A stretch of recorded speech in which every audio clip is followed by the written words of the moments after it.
there's still time until Dune. Part 3 hits the screen, but if there's one thing we've learned from Denis Villeneuve's films, it's this: nothing in the world of Dune is designed by accident.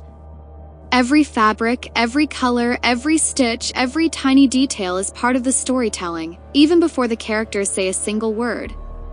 So today, let's make a fun prediction: what the main characters of Dune, Messiah, might wear, and what those costumes could reveal about their emotional state and personal journey. Of course, this is just an analysis and a theory based on the books and the design language of the first 2 films, and there are no story spoilers here. Chani, between love and destiny. Let's start with Chani. In the first 2 films, Chani's clothing was purely Fremen, practical, simple, and built for survival in the desert. But in the 3rd film, we'll probably see a gradual shift. I think we'll still see rough fabrics, layered silhouettes, and earthy tones, but with more subtle detailing. Maybe hints of muted turquoise and stone blue hidden within inner layers, colors that, in Fremen culture, always symbolize water and life. Her clothing will likely become looser and more fluid, with softer moving cloaks and wraps, still belonging to Arrakis, but also reflecting Chani's new position. It feels like she is still a child of the desert, but no longer just a warrior. Irulan, imperial majesty in a new world. If there's one character whose costume design could truly surprise us, it's probably Irulan.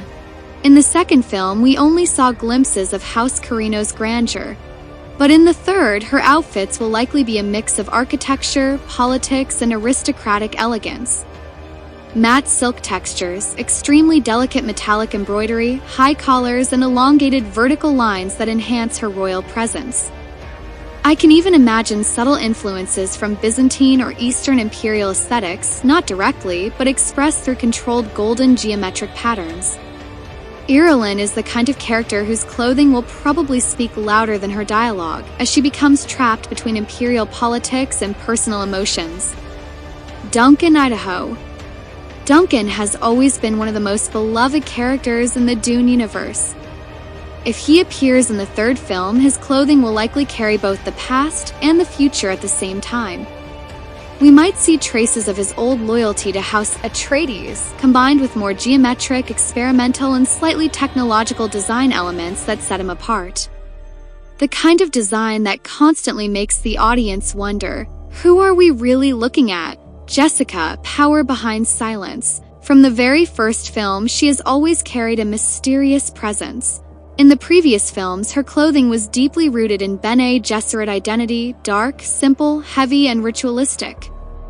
I think Villeneuve will keep that visual language, but Jessica's increased influence and status may give her wardrobe a greater sense of authority.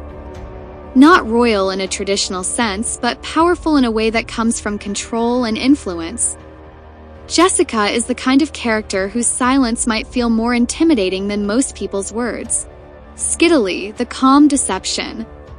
Skittily, played by Robert Pattinson, is a character with unclear motivations, and I think Villeneuve will design him very differently from a classic antagonist. Instead of dark, threatening clothing, he might wear something light, minimal, and almost spiritual. Pale fabrics in bone white, cream, dusty white, or soft silver tones. His silhouette will likely be extremely simple, designed to create trust and calm at first glance. Paul Atreides, an emperor still born of the desert. In my opinion, the most fascinating costume design in the 3rd film will belong to Paul himself. In the 2nd film, he transformed from a duke's son into a Fremen leader, but now he will likely carry 2 identities at once. So I expect his wardrobe to be a fusion of imperial grandeur and Fremen simplicity. A long, regal robe with noble lines, yet underneath it, traces of still suit elements and desert functionality. It feels like part of him lives in a palace, while another part is still lost in the sands of Arrakis. He is caught between prophecy and personal choice. Alia, innocence and mystery. And finally, Alia, a character who can capture attention without saying a single word.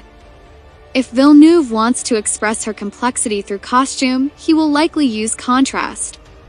Light fabrics paired with darker details. Simple silhouettes with unusual ornamentation. Perhaps shades of white, aged gold, pale gray, or even deep wine tones hidden within her design. Outfits that look calm at first glance, but the longer you look, the more you feel something is hidden beneath the surface. And that's exactly what makes Dune Messiah so exciting to think about. In the world of Dune, the story begins through costumes long before characters speak. So the question is, if you were the costume designer for the third film, which character would you change the most? Chani, Irulan, Paul, Alia, or Duncan? Let me know in the comments. I'm genuinely curious how your predictions compare to mine.